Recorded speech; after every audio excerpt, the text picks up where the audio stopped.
WNOV 860 and W293CX 106.5, Milwaukee. Coming up on the Wisconsin Vegetable Gardener Radio Show, we're going to talk about urban gardening, getting the most out of the small space that you have. As well as 6 bugs that are not your friend in your summer garden. And we have host of the Organic Gardener Radio Show from Pittsburgh, Pennsylvania, Doug Oster. He's also an author. As well as your questions. Tell your gardening friends that Garden Radio is on the air because it all starts right now. You're tuned in to the only vegetable gardening radio show in Milwaukee with your host, Joey Baird, who grew up in the country but now lives closer to the city, and Hallie Baird, who has always been a city girl. Combined, they have over 25 years of gardening experience who believe in simple gardening practices. A gardener for all gardeners, founders of the WisconsinVegetableGardener.com, where they created over 800 how-to garden videos to teach others how to grow more of what they eat. Join them for the next hour as they discuss vegetable gardening and more. It is the Wisconsin Vegetable Gardener Radio Show on 860 AM WNOV and W293CX 106.5. Wherever you may be listening, however you may be listening, whether on those stations, the TuneIn app, the Simple Radio app, the radio tab on the WisconsinVegetableGardener.com website, social media, or anywhere in between, we are live in Milwaukee, Wisconsin. I am your host, Joey Baird. Beside me is my wife, co-host, best friend, and gardening partner, Hallie Baird. The WisconsinVegetableGardener.com is your destination for all things gardening. 850-plus videos, short and long format. Email, you can find there, Twitter, Facebook, Instagram, and a whole lot more, all for free, all to help you. Well, what helps us come to you every Saturday morning are great companies that sponsor this program. Nasala Kombucha is the executive sponsor of the Wisconsin Vegetable Gardener Radio Show. Nasala is made in Wisconsin with your local tea and natural herbs. Look for it in the refrigerator aisle at your local grocer. If you don't see it, ask for it, because if it's not Nasala Kombucha, it's not kombucha. For more information, visit Nasala.com. And I want to remind everybody we are open for calls throughout the whole show. Whether you have a question or a comment, you can reach us on the Ivy Organic hotline. Ivy Organic 3-in-1 Plant Guard naturally protects plants against damage, sunburn, insects, and rodents, protects newly installed plants and trees, shields pruned and damaged surfaces for use on your roses, fruit, and nut trees, ornamental trees, and shrubs. This product is non-toxic, environmentally safe, and organic. For more information, visit ivorganics.com. And again, that number is 414-444-5250. And we're going to use a little bit of Ivy Organics today on the cherry bush that I got you that we're going to plant in the front yard at the garden. Other ways you can contact us using a hashtag TWVG on the Twitter machine. Just send a tweet and use hashtag TWVG. You can also email us at twvgradio@gmail.com, and we can acknowledge that, as well as you can email us anytime, anywhere, any day on that email, and we will get an answer to you. Well, we had a great turnout at Mequon this past Tuesday night, Mequon Public Library, as we talked about straw bale gardening, as well as a really good turnout for Holly's presentation on basics of canning up at Random Lake. So for those individuals who are listening for the first time today, welcome. We appreciate you tuning in, and thank you for coming. We've got a lot of talks this coming week, so get a pencil and a pad of paper down, and you can also just find this all under the Come See Us tab on our website, the WisconsinVegetableGardener.com. May 16th, that's this Tuesday, we will be at West Allis Public Library talking about, Holly says I says West Allis wrong. I don't know. I'm a Southern boy, so. You say it like you're supposed to say it. Like I say it real fast, like West Allis. Okay. Yeah. We'll be there at the West Allis Public Library at 7 p.m. talking about maximizing your garden no matter the space. Wednesday night at 7 p.m., we'll be at St. Francis Public Library, 7 p.m., talking on the same subject, maximizing your garden no matter the space. And then Thursday night, we will be at Wauwatosa. Wauwatosa. Yeah, okay. Yeah. Or Tosa. Tosa. Yeah. At 7 p.m., talking about 10 common problems you're going to face in your vegetable garden this year and how to fix them. It's really not 10. I think we've got like 17 on the presentation, but you get 10 for free and the other 7 are bonuses. So, with that being said, we've got if you got a garden talk group organization that you want to go for us to come talk at, you can certainly come. You can email us at twvgradio@gmail.com. You can also click on the speaking request tab on the website, the WisconsinVegetableGardener.com. So a number of ways in which we can talk at your gathering, no matter, and if you have a specific topic you want us to talk gardening, we can certainly do that. Well, we've got a jam-packed show today, and we're going to talk about, we're going to talk about planting in urban spaces. Many of you are, and just like us, we don't have acreages or farms in which we can grow the produce in which we want to eat, can preserve, or sell. So by planting in small spaces or maximizing the spaces in which you have available to plant, you can get more out of it. Now, a couple of weeks ago, we talked about different scenarios, different methods of planting. We're going to really focus on those tight spaces today.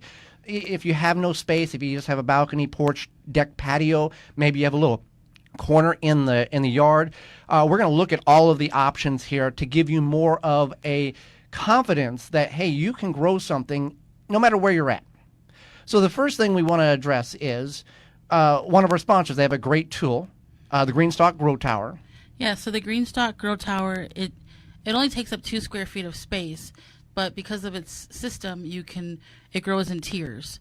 So there's anywhere from 3 to 5 tiers, and you can do anywhere from 3 tier is 18 planting pockets, 4 is 24 planting pockets, and 5 is 30 planting pockets. Now, we're not telling you to go buy it. We're just making you aware that is a product that's out there.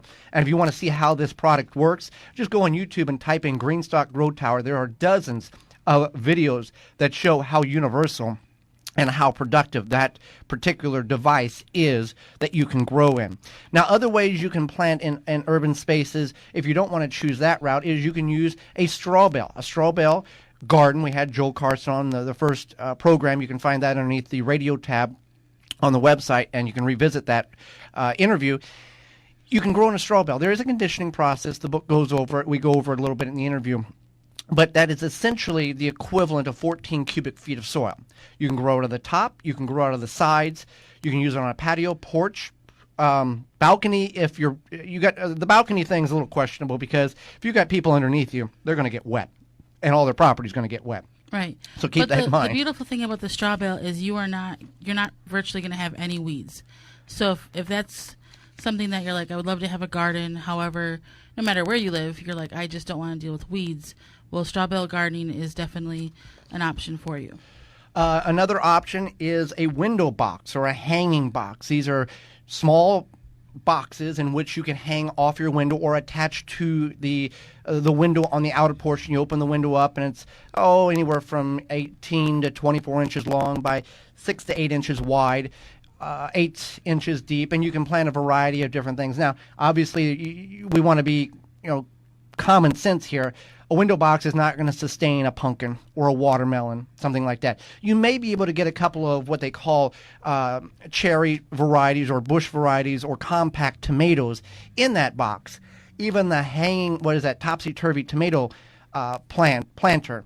It's not really designed for massive production, but you can hang it on your porch, or a porch would be best, or somewhere where it can get a lot of sunlight. Basically, if you wanted some tomatoes every once in a while for a salad or something. Yeah, it will produce, but you got to keep it watered. And light requirements, it's important to use light. You have to have a lot of light no matter where we're at on any of these devices.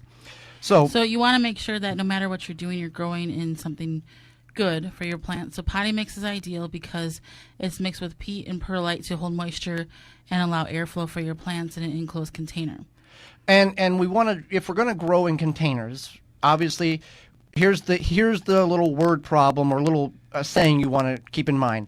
Smaller the soil, quicker it dries out. So if you can get a large container, 15, 20, 30-gallon grow bag, something of that nature, the more mass of soil in which you have in that container, the slower that container dries out.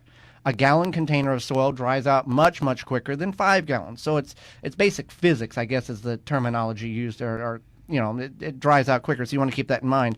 So you want something that does have some water retention. If you're looking at a potting mix, that's the white, perlite or vermiculite. Those have some water retaining capabilities. You can also go with self-watering containers as well. One thing you'll see when you do research on urban planting or small planting is you can grow in a gutter. Simply, people will do this. They'll put a gutter up on the fence or the side of the house or on a device, close the ends off, and they'll put soil in it. Now, most of you know how deep a gutter is that's on the side of your house. Don't do this. because by the time you get the seeds planted and you water it and walk in the house, that thing's already dry because you're working with about 2 inches or 3 inches of soil. It's absolutely, it doesn't work. Now, this is not to be confused with the gutter rain gutter grow system. That's system. A totally different. That's totally different. Yeah. This is actually literally planting your seeds and soil in a gutter. And people will do this with leaf lettuce. Some people will do this with strawberries. Again, strawberries don't understand that because strawberries will last 5 to 7 years. And it just don't do it. You're going to be very disappointed with the end result. Easy access to these boxes, a salad box. I mean, right now, it's iffy to get leaf lettuce planted right now outdoors because the days are getting longer, and plants, the early plants, or what they call cool season plants that you plant in the spring and fall, will go to seed or go to bolt whenever, and they put a flower on when the days get longer. They notice this. That's part of their reproduction system. As the days get long, they put seed pod on. They die off. That's how that works. So it's but you iffy can on plant lettuce in the fall. in the fall, yeah. Also, if you have a good type of device, you can plant it in a windowsill in the kitchen, and your temperatures are going to be relatively close enough, and the day is not, you're not going to get enough sunlight in there. You could probably make that work a little bit. Another thing you can think about is a lot of people will plant on fire escapes. If you live in a larger city, you have the option. That's definitely an idea. Or just utilizing, like Joy had mentioned, space inside your home. Or you could even do something where maybe you have like a garage at your apartment or condo. You can put something on wheels, wheel it out during the day, and then maybe wheel it back in at night. One thing I forgot to mention is the old, friendly, familiar hanging basket.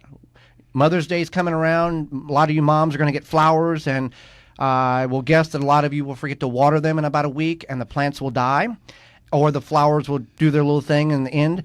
Dump that soil out, put new soil in. We've grown a lot of things in hanging baskets. Herbs work great. Hang them outside the door. You can get a little bracket, or you just set them on the porch patio or the street. Just keep them watered. We even grew that one bush cherry tomato. Yeah, bush cherry tomato worked very well. Basket. Yeah, so that's something you can do. And again, we want to get the standard about 14-inch hanging basket. We don't want to get the little 4 or 6-inch, and they come in varieties. And for those of you who are thrifty like we are, wait about 2 weeks from now, after Mother's Day's over. Moms will forget to water, and some of these places. You're insulting a lot of moms right now. Well, that we all forget to water, and you know just like I know. Maybe it's not mom's fault. Maybe it's her husband's fault. Okay. Father's fault, who's supposed to water the I think plant, that's a different show on the station here. All right. But anyway, go around on junk day. You'll see these thrown out on the curb. Pick them up, wash them out with a soapy water. Don't use that soil. And then you can put your good potting mix in it and grow your herbs or your compact tomatoes in it. So that works out very well. We've done that, like Holly said, and it worked really, really good. Another option you have, even if you don't want to get soil and you want something fresh to grow, and this is something you can do all year round or during the winter, is you can sprout seeds. And you can sprout things like broccoli or radish seeds. And then it gives you those... We're talking sprouts. Yeah, sprouts, basically. Right.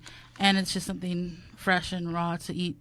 And you pay dearly for this in the store. And you'll get this, like if you go to a Subway, sub sandwich place, you'll see you have the option of sprouts. That's what we're talking about. But there's certain sprouts that are good, and there's other sprouts that, do some research. We try to do squash sprouts. They were so bitter. It was not but that's how we learned. Tasty. Yeah, exactly. That's how we learned. So with that, what else can we do? Have we forgot anything on this? But again, we want to keep in mind, we want to have plenty of sunlight or adequate sunlight for the crop in which you're growing. Herbs, you can get away with 4 or 5 hours. Tomatoes, if you're doing that compact tomato, you want full sun if you can. I think we forgot about we grow that dwarf lime tree indoors, and that doesn't require any outdoor growing space, and it's done well indoors. Now, again, we're not producing limes like Matt. It produces limes, but it's enough for... just having an occasional. And also, it helps purify the air indoors too, because it's pulling the air, cleaning the air too. So hopefully that inspires you to be a little creative and think out of the box in what you can grow, even if you're limited to very little or maybe no space. There's always options to grow. When we come back, we are going to discuss 6 bugs in your vegetable garden that are not your friends. There's a lot of good friends in your vegetable garden. We're going to talk about 6 of them that are not your friends right after this.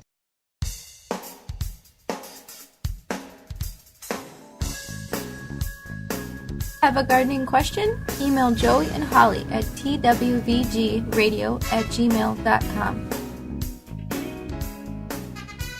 Do you have a little space to grow? Check out Greenstock Vertical Gardens at greenstockgarden.com. Greenstock is engineered to grow with its innovative space and water-saving design. You can grow vegetables, flowers, herbs, and even strawberries in just 2 square feet of space. Grow up instead of out. Perfect for the porch, patio, or deck. Grow up to 30 plants in a small space. GreenstockGarden.com has everything you need to grow in the littlest of spaces.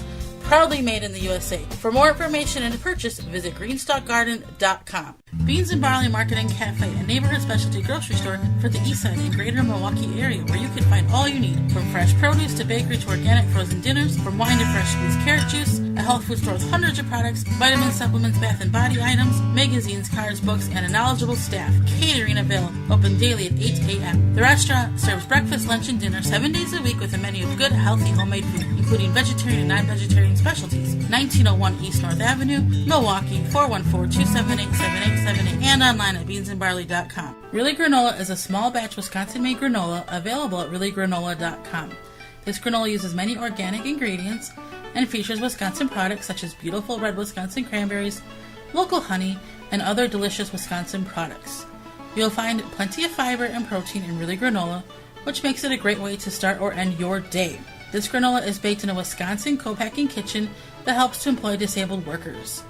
Find Really Granola near you or to buy online, visit reallygranola.com. Mycorrhizae is a beneficial fungus from PlantSuccess.com that will greatly increase your plant's germination ability and a healthier root structure. You can increase seed sprouting, root growth, and general plant germination. Mycorrhizae can be used with hydroponics, root cutting, seed sprouting, coco coir, and soil. PlantSuccess.com carries powder, granule, and tablet forms of mycorrhizae. Increase the level of mycorrhizae in your soil for your plants to give them the optimal opportunity to produce an incredible harvest. For more information and to purchase, visit PlantSuccess.com. Hi, I'm John Lewandowski, Retail Manager of Blue Mel's Garden and Landscape Center. Now, I'm not going to tell you about our awesome dome-grown plants, our beautiful pottery, or our 40 varieties of landscape materials. What I am going to tell you is that Blue Mel's is a local, independent, family-owned garden center that truly cares about your garden or landscape project.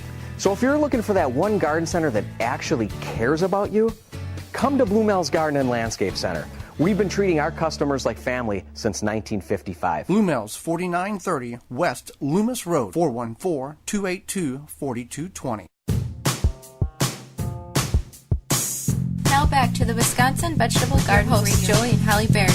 It is the Wisconsin Vegetable Gardener Radio Show, the WisconsinVegetableGardener.com, your destination for all things gardening, Twitter, Facebook, Instagram, 855, 60 videos, somewhere in that range, all for you, all to help you grow more of what you enjoy and want to eat, and that's and a whole lot more for free. Well, Holly, one thing you can get that is healthy is peaches and blueberries drove right to your neighborhood, and just a matter of a couple of weeks here in the Milwaukee area. If you like fresh produce delivered right to your neighborhood, you should check out Tree Ripe Citrus Company. You can find out where to pick up top quality produce from tree-ripe.com. They have beautiful, tasty peaches and juicy, sweet blueberries. If you're sick of bland, mealy peaches and lackluster blueberries from your local grocer, Tree Ripe has what you need. They come right to a stop in your neighborhood, fresh off the truck, right from the source. For location and schedules, visit tree-ripe.com. They have locations all over, including Iowa, Upper Iowa, and Lower Michigan, Minnesota, Illinois, and right here in Wisconsin. Tree-Ripe is your go-to for the freshest produce around. And we always are pleased with what we get. You get about a bushel. Or you get a bushel whenever you go and pick them up. It's a half bushel. Half bushel.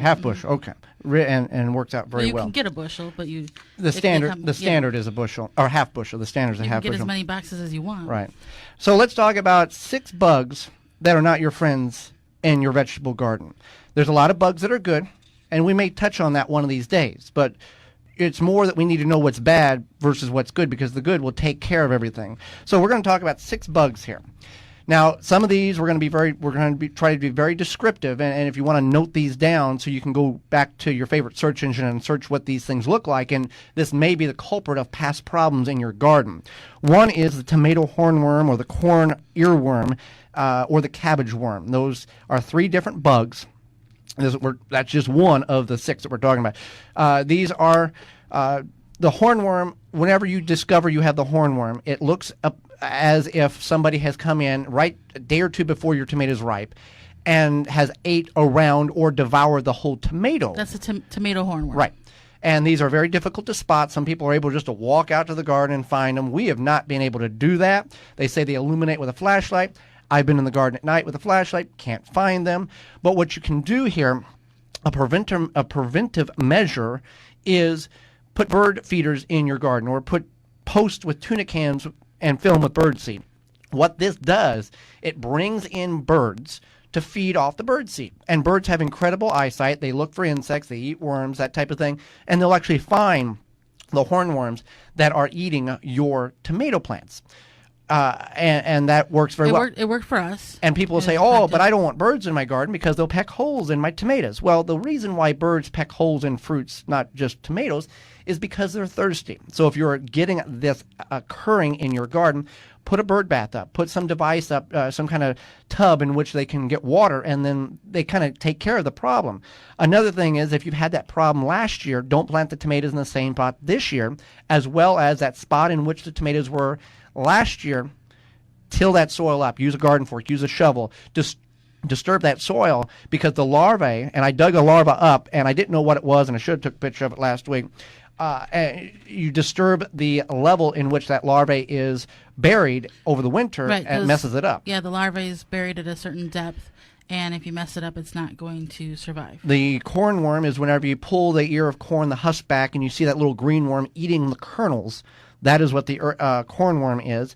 And the cabbage worm is that little green, cute little green worm that devours the leaves of your cabbage plants, your brassica plants, can just destroy a plant in a matter of just a short period of probably a day or so. What are some ways in which we can get rid of these?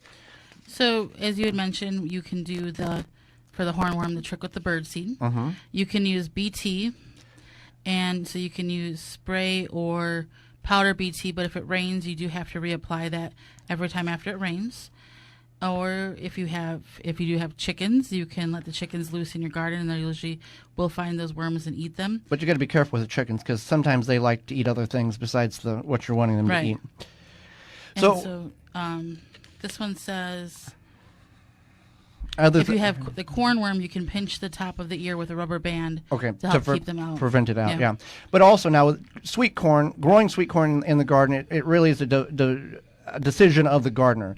We were able to finally successfully grow sweet corn in our garden, and there's videos on the website of that. This year we have decided not to grow sweet corn because Holly can get the non-GMO organic sweet corn for $3 for a dozen ears, and there's no way in the world that I can grow it that cheaply, and I can take that space in which that corn would have grown and produce 40, 50, 60 pounds of tomatoes or other produce, beans in that same spot. Another thing in which we are not happy to see in the garden is aphids. And aphids will... You'll get this in your grow room, too, right. And I've got some on peppers that I've got sitting on the porch right now. And that's happened to us a few times with the peppers. It's in the soil. Right. So aphids they can be anywhere from green to brown to yellow, mainly, sometimes white. And they are tiny little bugs that basically are little vampires for your plants. They suck the life out of your plants. They suck the juice out. They don't devour the leaves or gnaw down the stem, but you will flip. They typically live under the leaf. And we have the problem indoors. We very rarely ever have had the problem outdoors. And when we did, we just let it go because ladybugs are a big enjoyer of eating aphids. And we just let it go, and within a week, the aphids were gone. You can also blast them with soapy water, spray mist. That does work. Soapy water usually does work. But you got to be gentle because some of these plants, like these pepper seedlings we have, are gentle, and you can blow the leaves right off, and then you've got a stalk with no, it's a dead plant at that point. So aphids or something. You could also use neem oil, but you want to make sure you get the cold pressed neem oil. So not just any old neem oil. You want to make sure it's cold pressed. Another problem you're going to have that we have been very fortunate that not to have, and we had this brought up to us a couple of weeks ago in West Bend, is the Colorado potato beetle.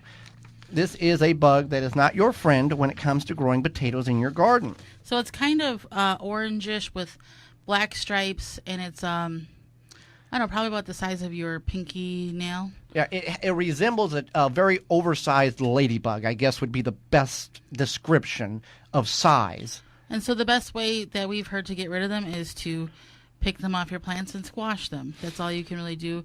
I guess if you were to see some sort of if you see the eggs, if you can find the eggs under the leaves, you can remove those. Remove that leaf. But that's about the only way. If it's a known problem for you, then it would be good to be proactive and look for them before they become a problem. And again, there are chemical applications for many of these problems. But again, remember, what you spray on your plant, you are going to eat. So if you keep it clean and safe and organic, you're not ingesting chemicals. Now, because we ingest enough chemicals as it is involuntarily. So if we're going to grow our own food, we want to be as healthy as possible. Another one that is very prevalent, not so much here, there are some outbreaks of it, is the Japanese beetle. That is really big. Where I'm from in southern Illinois, you will get several weeks of just the swarm of Japanese beetles. And those things bite. Those will bite. Yeah. There are some measures. I read an article last week on the plants that they're being eaten. Use baby powder, but you have to reapply. Okay. Now, I don't know how effective that is. That came from a relatively reliable source. Also, if you can go to the store and get these pheromone traps, and you put in your yard and it attracts them. But people feel like it attracts more. Well, yeah, if you've got a problem, then it's going to. And you put this pheromone trap to attract Japanese beetles in the middle of your garden, what happens? Every Japanese beetle in the neighborhood comes to your garden for that pheromone, and in the process of going in the trap, what are they doing? They're eating more produce. And so you put it in your neighbor's yard. You put it in your neighbor's yard. That would probably be the best thing, especially when the neighbor's not home and they don't know what's going on. That would work. Not recommended, but you do what you want to do. But yeah, that's another thing that really can eat and devour. Down south, and it's a little bit up here, bush beans or beans, they're really heavy on. The leaves. They really devour the leaves. What else do we have, Holly? We have the cutworm. The cutworm. I'm not super familiar with the cutworm, but I know it does. I'm happy that we don't have a lot of these problems. So it's about 1 inch long. It's kind of gray or black, and it's segmented, so it looks like, I don't know, probably like a mealworm almost, but gray or black. Yeah. Divisions in the actual body. Yeah. And they do, they can travel throughout North America, so they could show up, and you could handpick the cutworms off the plants, or you could even delay planting. I guess they kind of show up earlier in the season. Right. Let's see, what was squash vine borer is another one, the squash moth. This is a bad bug in which the parent plant, or the parent bug, will actually dig a hole into the bottom of the stalk of the zucchini plant or your squash plants, and it looks like you took a little tiny drill bit and there's like the sawdust of it. What they've done is they've burrowed in there, they've laid their larva. That larva then hatches into worms, which eats the internal portions of the vine and kills the plant from the inside out. If you can catch it early and you find that hole where the sawdust is, or that burrow where that mother has... You can pull them out. You can slice it down, surgically open it up halfway, and you can dig these worms out. It's a very unpleasant looking, disgusting thing, but you can get a hold of it and still get squash.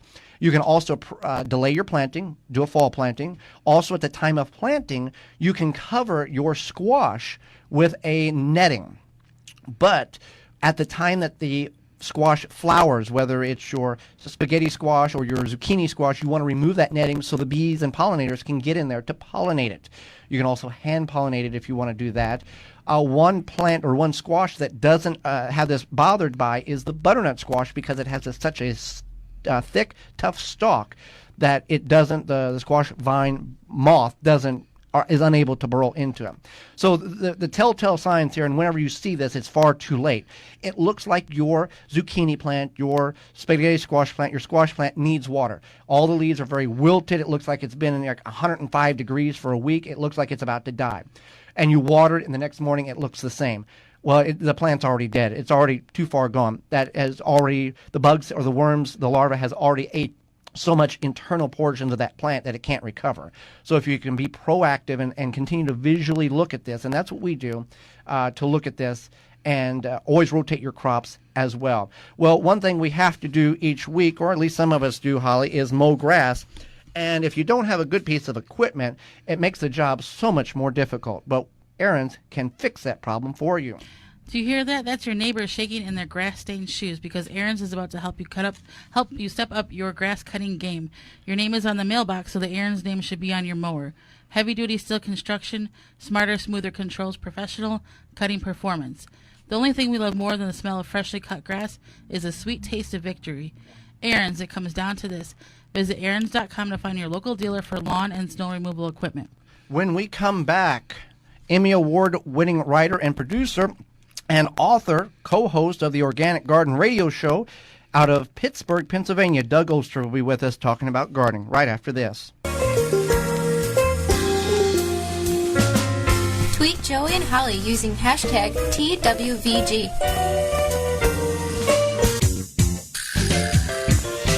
Oh, yeah. What you say?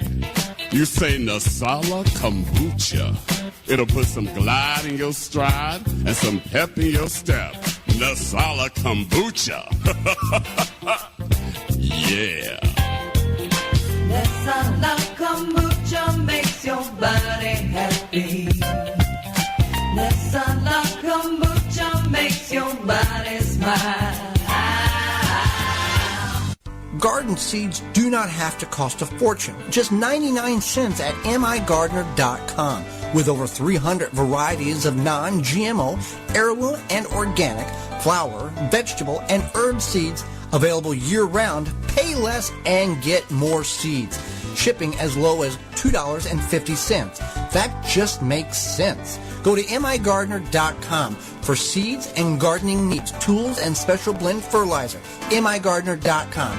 It's that simple. Family owned and operated. Mantis Plant Protection Professional Grade Organic Pest Control Solutions. They offer Mantis EC concentrated or ready to use sprays. Certified organic and environmentally friendly insect killer. Gentle on pollinators and other organisms, but effective in killing soft-bodied insects and spider mites fast. Safe around your children and pets. They also have the cleanest and whitest diatomaceous earth on the market. Visit mantispp.com to receive a free organic pesticide cheat sheet, which is a list of organic insecticides that are used effectively and kills insects fast. Visit mantispp.com to download it today. Do you have a problem with deer or small herbivores eating your vegetation? There is a natural solution that is safe for your pets and family. Bobex is the answer. An environmentally friendly solution to protect your plants, will not wash off, and is guaranteed. Bobex Deer was independently tested against 9 known competitors and rated 93% effective, second only to a physical barrier. Bobex can be used on all types of ornamentals, trees, and shrubs. Ask for it by name at your local independent garden center. Find out more, visit bobex.com. BOBBEX.com. Now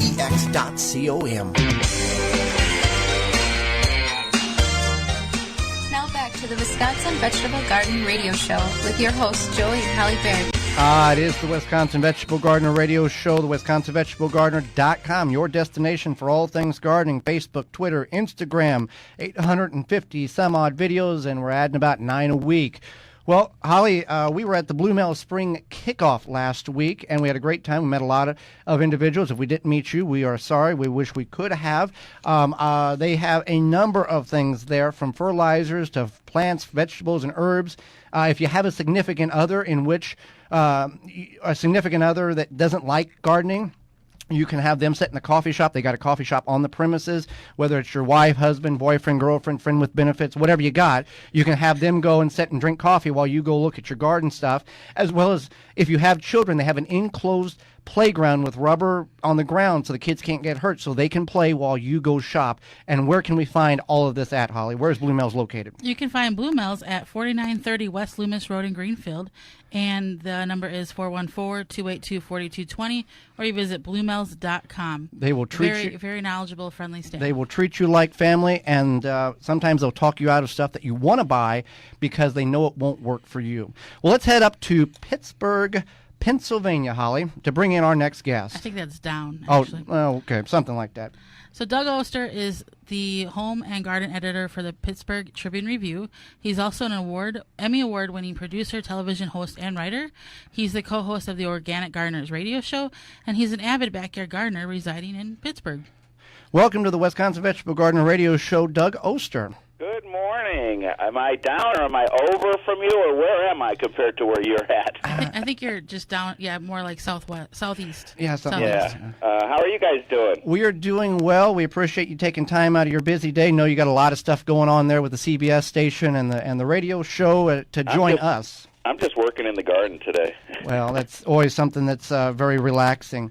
Well, let's talk about that. We're very high advocates and talk about the importance of organic gardening, and you are now too. But there was a time where you didn't think organic gardening was important, but then you had an aha moment in the garden. Would you share that with our listeners? Yeah, I didn't know any better, to tell you the truth. I learned to garden from my parents and grandparents, and I didn't even think about it. But yeah, my kids now are 28, 30, and 31, and 2 have moved out. Yes, yahoo! And, I miss them. And when they were little, I had cabbage worms really bad, and I didn't know what to do, and I called a gardening friend. He just said, just get this stuff called 7 and sprinkle it down, and you'll take care of your cabbage worms. And that's what I did, and I was, celebrating, stopping this invading force of cabbage worms, and then I looked back, and my toddler was walking barefoot right through that stuff looking for snow peas, and I was like, that can't be good. And I didn't know what 7 was. I didn't want to know what 7 was, and I started reading the back of the package, and it was like, it's a nerve toxin, and I was like, there's no way I'm going to let my kids encounter this. And that was the day I decided I was going to change the way I gardened. And that was way before the internet, and I went to the library and read everything I could about organic gardening, and the thing that really hit me was that I thought organic gardening was something new, and everybody was an organic gardener before World War II because there were no chemical pesticides, herbicides, or fertilizers. Right, and that kind of changed the way because people saw there was money to be made, and then everybody just kind of followed along. But, that's important that we understand if we're going to use a chemical, which we don't recommend, it's important to understand what that chemical is supposed to do, and then you can decide whether or not that's something you really want or not. Yeah, the thing was I accomplished what I wanted to accomplish. I killed the bad bug, but what I wasn't thinking about was that I killed all the good bugs, and I killed my soil life underneath, and those are two things that help us garden. I thought that that I was going to have this explosion of insects when I made the change, but it didn't happen that way. Nature sets up a really good balance of good and bad bugs, and 99% of the insects in the garden are either benign or good for the garden, so let's embrace them. Now, speaking of soil, we encourage minimal soil disturbance and do not till. You follow the same practice. What are your reasons for not tilling, and why do you encourage your listeners not to till? I tilled my garden for, probably 25 years, and it was actually my radio partner, Jessica Walliser, who was reading a book called Teeming with Microbes by Jeff Lowenfels, and she said, the theory is there's this whole network underneath the soil, and when we till it, we break it up, and it takes all season to come back together. She goes, I'm going to try this, no tilling, and just putting compost on top. And I was very skeptical, so I did the same thing. I changed half my vegetable garden to no-till and just adding compost on top. And, boy, I'll never go back. Now, it only took one season, and I was a no-till gardener. And, again, that's the theory, is that you're disrupting this mycorrhizal network that's under the soil. And, boy, I've just had a great garden. It's so much easier, too, just adding that compost on top. Now, these beds that I'm working on, gosh, it's been 5-6 years that I've had that going no-till, and you can stick your hand down in those beds and probably all the way down to your elbow and pick out a few earthworms. And to give credit to Jessica Walliser, she's your co-host. She's a horticulturist expert, so that helps you a little bit on your end. Yeah, she's the scientist and I'm the regular gardener. Okay. So people get the best of both worlds. And she always corrects me on all the things that I do, and I always try and correct her, but I never win. For people who have seen your garden videos on your Facebook page as well as everybodygardens.com, many may say you have a very large garden, and you may say it's not big enough because you're a gardener. How do you get the most out of it? What methods do you use to maximize the space that you have available? You know, I live on 4 acres, and I'm 7 miles from downtown Pittsburgh, and we can do that just because of the topography here, very hilly. And my vegetable garden is 30 by 40, which, like you said, I wish it was twice that big. But even with 30 by 40 vegetable garden, there's never enough room, and I am growing up a lot. I grow anything I can that's vining up a trellis. I actually have some bamboo up in the woods, and never plant bamboo, okay? But I've got some up there that somebody else planted, and I harvest that for building projects and make trellises and teepees and all sorts of stuff. So if it's cucumbers, melons, Malabar spinach, whatever I'm growing, I want to grow it up. So, you know, my tomatoes, too, they're growing up in cages. Try and keep everything vertical to put in as much as I can into the garden. Well, you make a very good point. There's a guy in Atlanta, Walters. He says that don't grow bamboo.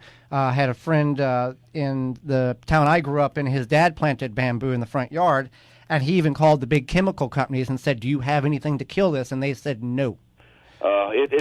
I got one little piece from somebody once, and he just said, "Oh, it's a clumping variety. It doesn't spread."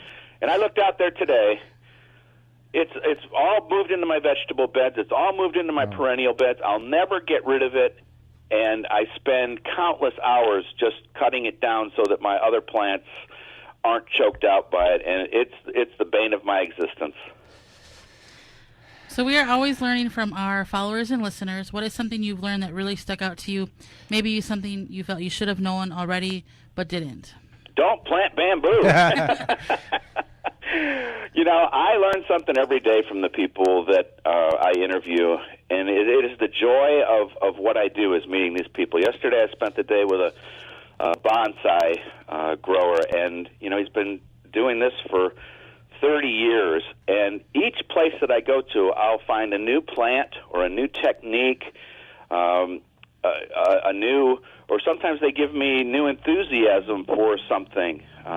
Lately, I have been obsessed with arugula, and that came from a reader that I met about 2 months ago that was growing a couple of arugulas I'd never seen before, and that's just one of the many things. And you know how it is with gardening. You go through these kind of waves of obsessions, different things, you know.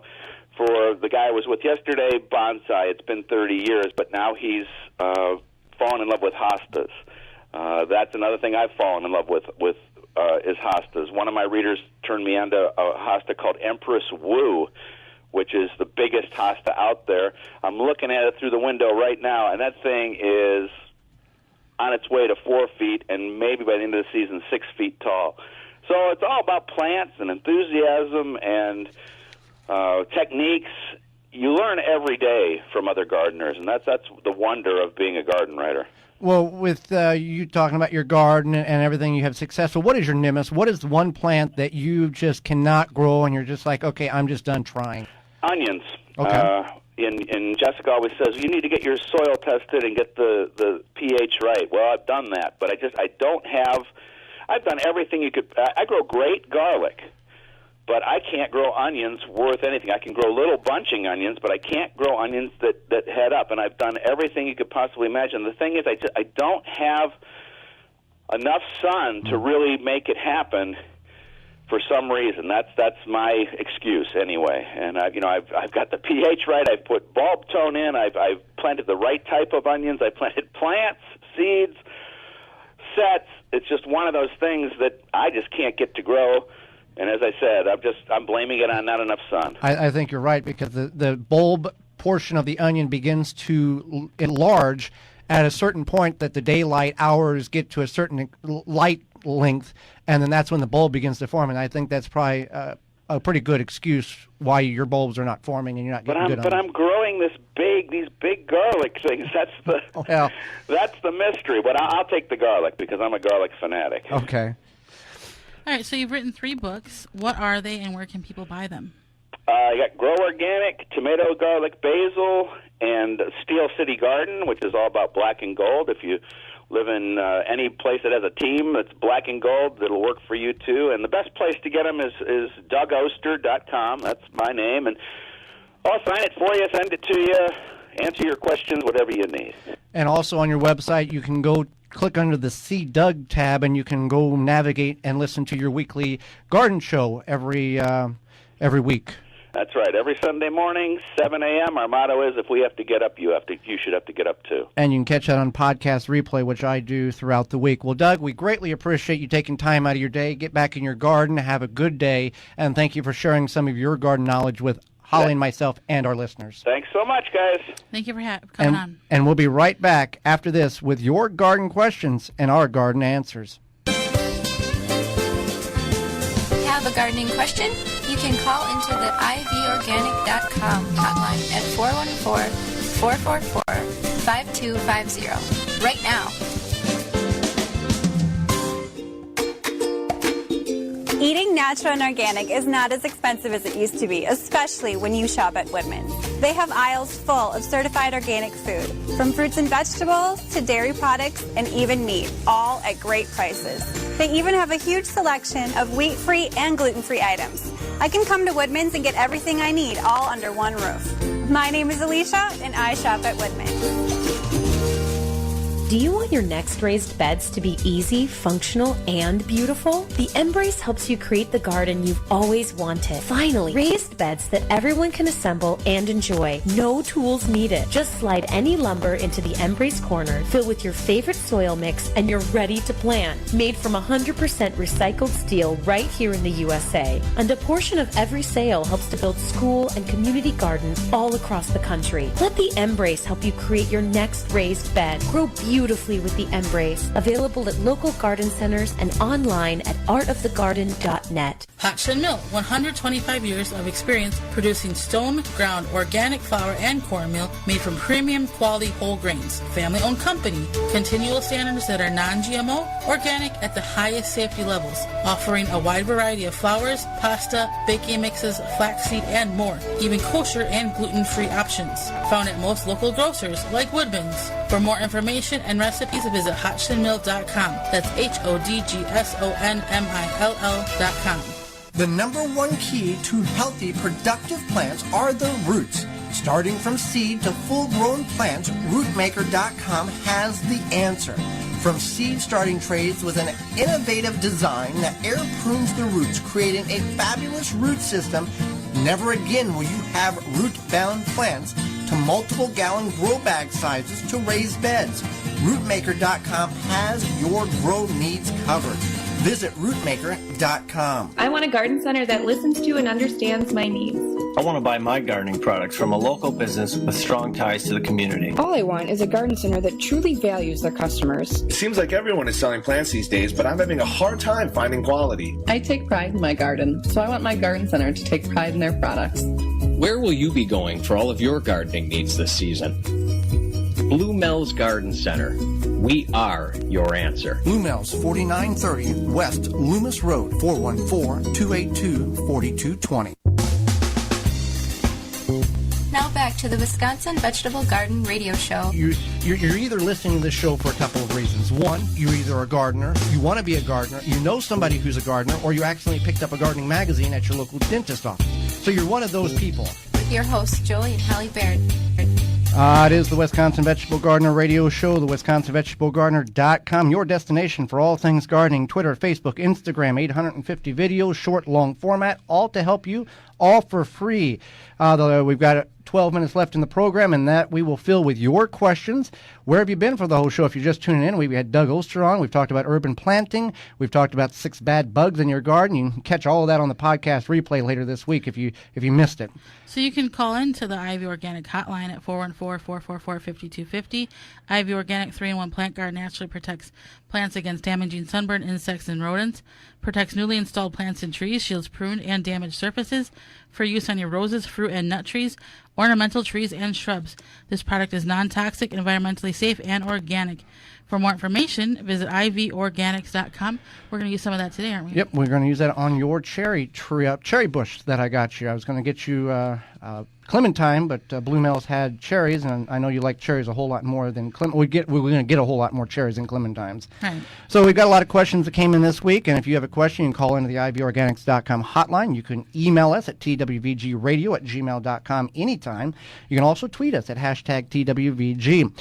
one of the questions we had this week. It actually came from one of our talks, and we felt that this was important to address. Onions to plant in the fall. We typically plant onions in March, Aprilish, and then harvest them in July, August. But there are some people who plant them in the fall, let them overwinter, and then they harvest them early in the spring. Right. So you get the spring onions. So what you want to do, first of all, before you figure out what variety, you do want to get these started usually in about August, so that you have the onion starts, so that you can the green starts. Start them from seed and get them to that green pencil type of. And you could actually start them from seed outside, but you don't want to leave them there. You do want to transplant them, or start them inside. However you start your onion seeds. So the best kind for northern growers are immediate or day neutral onions, so midday onions. This is different than the type of onion that you would grow in the spring. In the spring, you would grow long day onions. In the fall, you're going to grow, and over winter, you're going to grow neutral day onions. So that's the key here. So there are varieties such as Valencia, Talon F1, Bandit Leeks, and bunching onions like Red Baron and Evergreen Hardy White. So if you live in the warmer regions, then you would do things like Walla Walla, those type of varieties. So there you go. If you got more, if you need more explanation, we can certainly get that for you. We had another question come in on the Facebook page this week. If you just go to Facebook and search The Wisconsin Vegetable Gardener, you can find us and get all of our videos and a lot of information there as well. Okay, so they had asked about residue on straw. So since we're talking about straw gardening, we talk about using straw as mulch. They said that the straw beds did not do well. They put the straw as mulch, and they said that they didn't do as well as the other beds. So we just figured they want to know if maybe because there's like pesticide residue or something else, and they'd pull the straw off of their beds so that they could let them overwinter without that straw on it. Well, typically, when growing up on the farm, we never sprayed wheat, which is what all of our straw derived from. It's the stalk of the grain in which you are turning into a bale. We never sprayed it at all. Now there are some farmers that will spray some type of pesticides on the straw. You can get certified organic straw, which is a challenge and it's expensive, but general rule of thumb, your straw is not going to harbor pesticides that will leach into the soil or the plants. 99.9% of the time your bale is going to be safe to use. You may get a fluke, and there may be other contributing factors to the reason why Krista, who wrote in with the question, had problems with her straw as well. Maybe it was too thick, maybe it wasn't thick enough. Could be a lot of variables in that. But with the potential problem of persistent herbicides on the straw, very minimal to little to no chance on that. Okay, so then we have another question. She moved here from Florida recently. Why did you do that?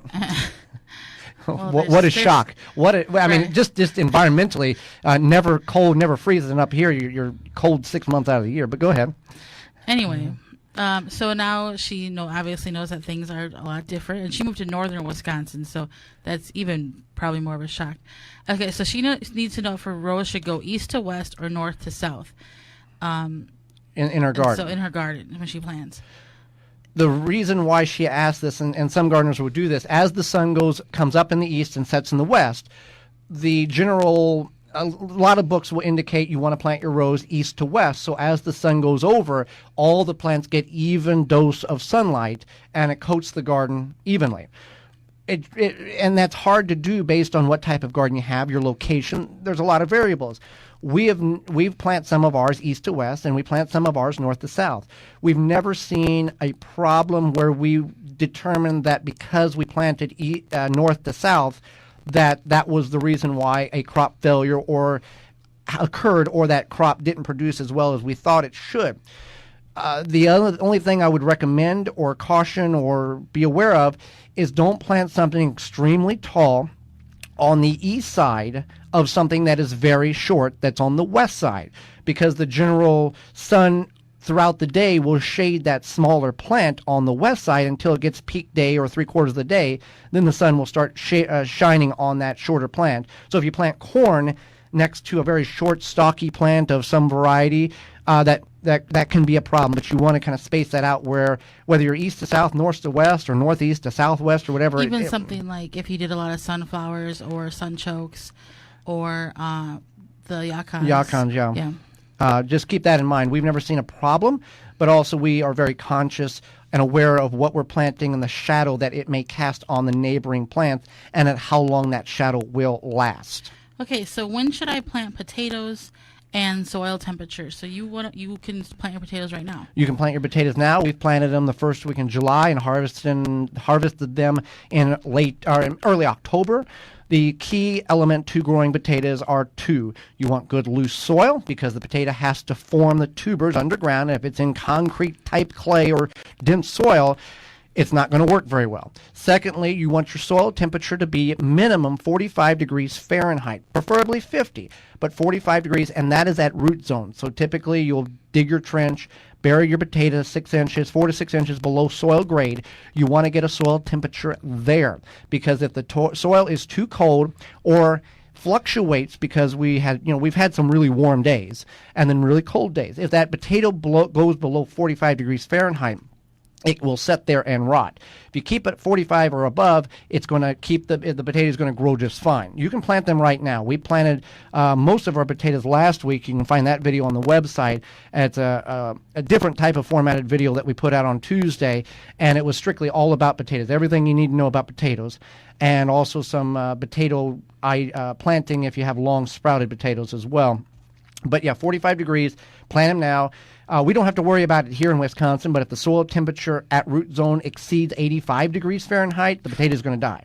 So if, like desert type of temperatures, that's what we have to worry about. But right now you can plant them, and potatoes will take 50 to 90 days on the early, mid varieties 90 to 110, and late varieties up to 135 days. So based on the variety that you're planting, you can space these out and have harvest all through the summer months to go that way. Okay, so somebody wants to know, I was thinking of using black landscape fabric.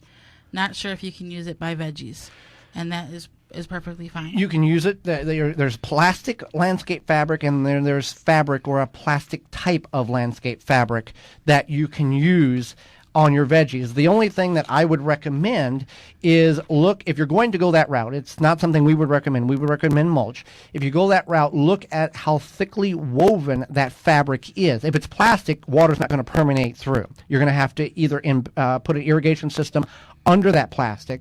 Sometimes the landscape fabric has, they're porous enough that water can go through, and you'll cut your holes, you plant your plants. That's up to you. They do have some of these plastics that these organic urban farmers or these farmers use that are biodegradable. They'll till it in and it'll break down. There's nothing wrong with it. It's just you want to be aware that making sure that you're watering your plants correctly. Okay, and then this one is, I have a medium-sized walk-in greenhouse. I raise monarch butterflies, so they're getting the milkweed ready. I'd like to plant my own tomatoes, cucumbers, leafy greens, all sorts of items here. So we can start with the cucumbers and tomatoes. Those we would not want to put outside quite yet. No, you want to wait until probably Memorial Day weekend would be the ideal time to to start your tomatoes, or your cucumbers or bush beans or anything like that outdoors. That would be. Keep that in mind. And then they want to do lettuce, or especially lettuce or leafy greens. And we talked about that earlier. We want to wait until fall to do lettuce. Yeah, and then squash. But squash probably wouldn't do so well in a greenhouse because it needs room to grow. And pollination is a key here. Even though the butterflies will pollinate some things, we do want to keep that in mind, that we want to have pollination occur naturally instead of having to go in there and do it ourselves. So that being said, again, you can email us with any of your questions. Come anytime that you have a problem, use email twvgradio@gmail.com. That will work. Programming note for next week, we're going to talk about 5 summer crops in which you can grow in your garden from seed that is extremely easy. Keyword extremely. 4 planting tips on tomatoes, so you can do it right now and you can get a very good harvest in August. As well as Mike Novak from MikeNovak.net. He is the host of the Mike Novak Show with Peggy Malecki out of Chicago, 20-year veteran of garden radio. And this show is made possible by the sponsors in which pay the bills so we can come to you every Saturday morning. Nasala Kombucha is the executive sponsor of the Wisconsin Vegetable Gardener Radio Show. Nasala is made in Wisconsin with local tea and natural herbs. Look for it in the refrigerator aisle at your local grocer. If you don't see it, ask for it, because if it's not Nasala Kombucha, it's not kombucha. Find out more at nasala.com. Missed any portion of this show or want to revisit past shows, visit the radio tab on the website, the WisconsinVegetableGardener.com, for podcast replays and in-studio video. Until next week, Holly Baird. And I'm Joey Baird, and we will see you in the garden. WNOV 860 and W293CX 106.5, Milwaukee.